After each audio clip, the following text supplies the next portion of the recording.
छत्रपती संभाजीनगर जिल्ह्यातील सिल्लोड तालुक्यातील धारला येथे सध्या भक्तीचा महाकुंभ भरला आहे। गेल्या 5 दिवसांपासून सुरू असलेल्या संगीतमय श्रीमद भागवत कथेमध्ये रविवारी श्रीकृष्ण जन्मोत्सव सोहळा अत्यंत उत्साहात आणि भावपूर्ण वातावरणात साजरा करण्यात आला। यावेळी साकारण्यात आलेल्या सजीव देखाव्याने उपस्थितांना थेट द्वापार युगाची प्रचिती दिली।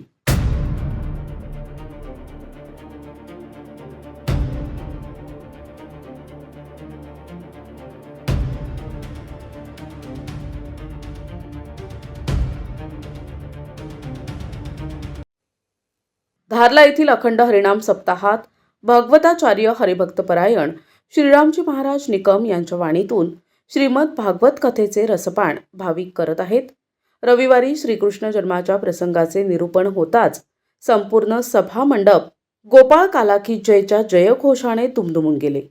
विशेष आकर्षण ठरले ते म्हणजे वासुदेव आणि टोपलीत विराजमान असलेला बाल श्रीकृष्ण यांचा सजीव देखावा।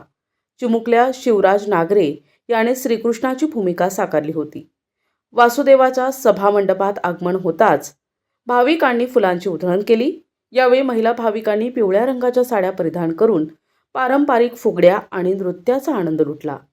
किती सांगू मी सांगू कुणाला, आज आनंदी आनंद झाला या भक्तिगीतावर संपूर्ण सभामंडप डोलताना दिसला। पाळणा पूजन, अंगाई गीत आणि सामूहिक आरतीने या सोहळ्याची रंगत अधिकच वाढली। या 7 दिवसीय सोहळ्याची सांगता गुरुवारी काल्याच्या कीर्तनाने आणि महाप्रसादाने होणार आहे। हनुमान मंदिर समिती आणि समस्त ग्रामस्थ या कार्यक्रमाच्या यशस्वीतेसाठी कष्ट घेत आहेत। प्रतिनिधी राम जोशी, NTV न्यूज मराठी, घाटनांद्रा, छत्रपती संभाजीनगर।